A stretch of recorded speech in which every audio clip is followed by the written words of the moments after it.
पूर्ण रस असा पिलेला आहे या पनीर जलसोनी कधी खाण्यासाठी। अगदी रसरशीत असा हा पनीर जलसो तयार झालेला आहे आणि बघू शकताय अगदी रसरशीत असा दिसतोय।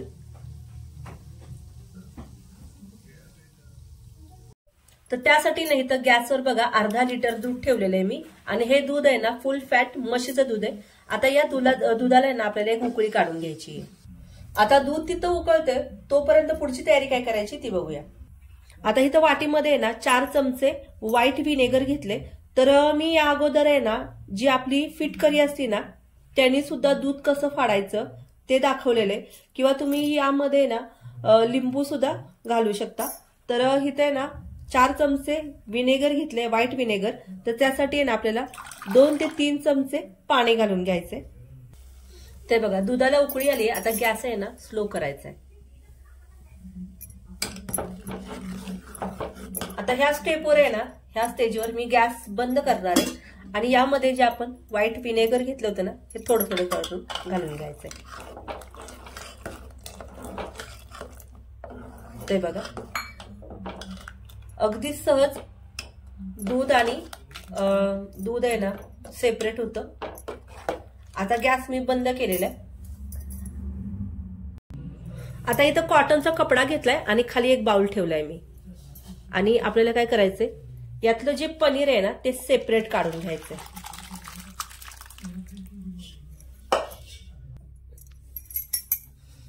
आता थोडंसं गरम आहे म्हणून अगदी, आणि ही प्रोसेस आहे ना थोडीशी स्पीड मध्ये करायची नाहीतर मग काय होतं ना पनीर आहे ना ते चिवी होतं। आता हे पाणी आहे ना साईडला करूया। तर यामध्ये आहे ना आपल्याला थंड पाणी घालून घ्यायचंय। फक्त व्हिनेगरचा वास आहे ना तो काढून घ्यायचा, बाकी काही नाही करायचं आणि चांगलं असं चोळून चोळून धुवून घ्यायचंय। आता हे यातलं आहे ना पाणी सगळं काढून घेऊया।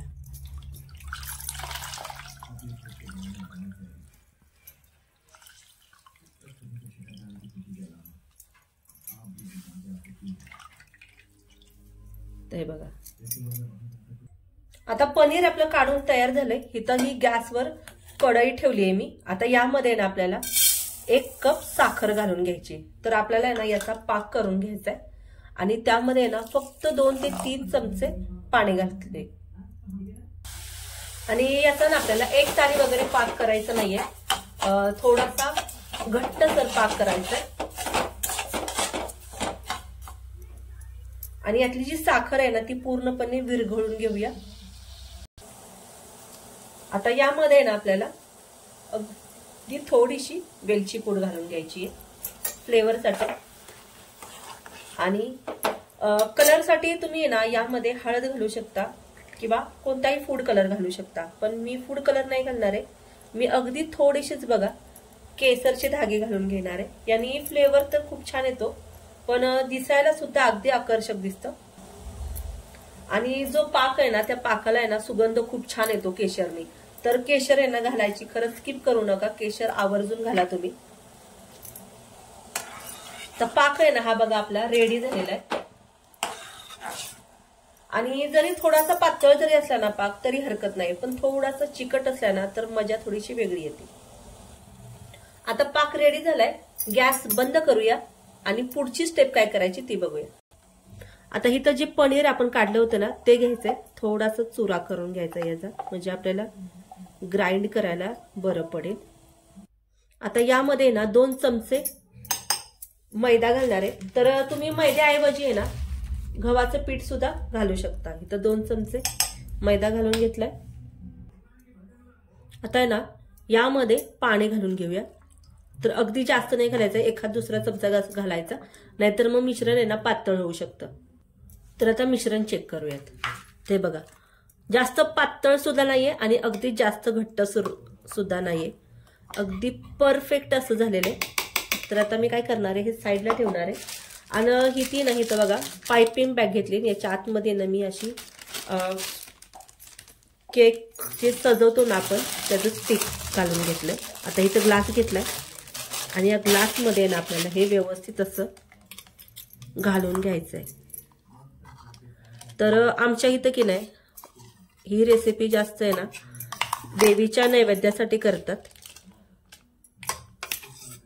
आणि आता तशी पण बघा औंधची माई आहे ना तिचं यात्रा चालू आहे आणि ही यात्रा आहे ना 15 ते 20 दिवस असते। मग त्याच्या नैवेद्यासाठी पहिल्यांदा गोडाचा पदार्थ करतात। तर हे सगळे यामध्ये घालून घेते। आता काय करायचं आपल्याला हे ना व्यवस्थित असं आतपर्यंत दाबून घ्यायचं। ते बघा जर तुमच्याकडे पाइपिंग बॅग नसेल तर काय करायचं, तर आपल्या ज्या किराणा मालाच्या बघा मी मागच्या ह्याच्यामध्ये सुद्धा सांगितलेलं की जर पाइपिंग बॅग नसेल तर तुम्ही जे आपले किराणा मालाची पिशवी असते ना त्याचा सुद्धा वापर करू शकता। हे असं व्यवस्थित दाबून घ्यायचं, कुठेही पोकळी नाही राहिली पाहिजे।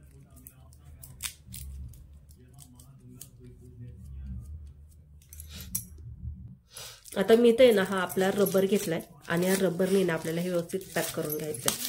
नाहीतर काय होऊ शकतं ना मिश्रण बाहेर येऊ शकतं म्हणून।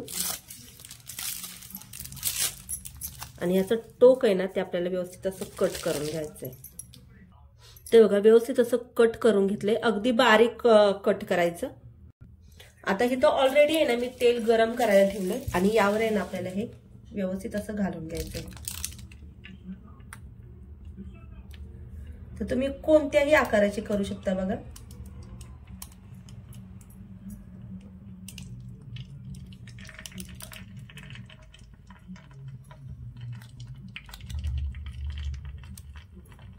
असं काही नाही की हाच आकार आला पाहिजे।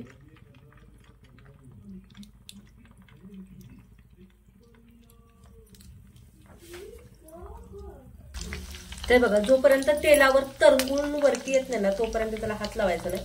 आणि बघू शकता तेलामध्ये अगदी फिसकटलेलं नाहीये।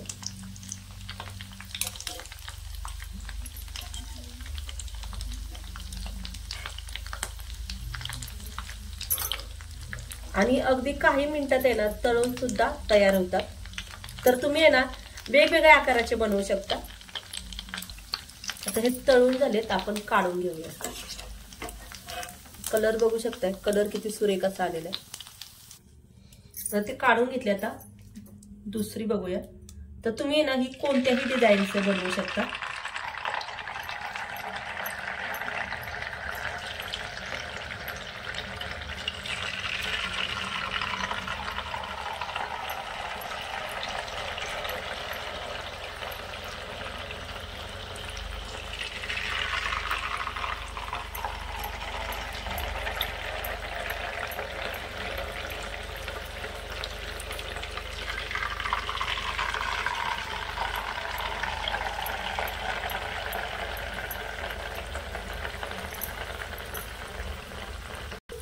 ते बघा तळले ना की लगेच मी पाकामध्ये घालून घेतले, त्यामुळे ना पाक गरम असताना ना ऍब्झॉर्ब करून घेतो म्हणून।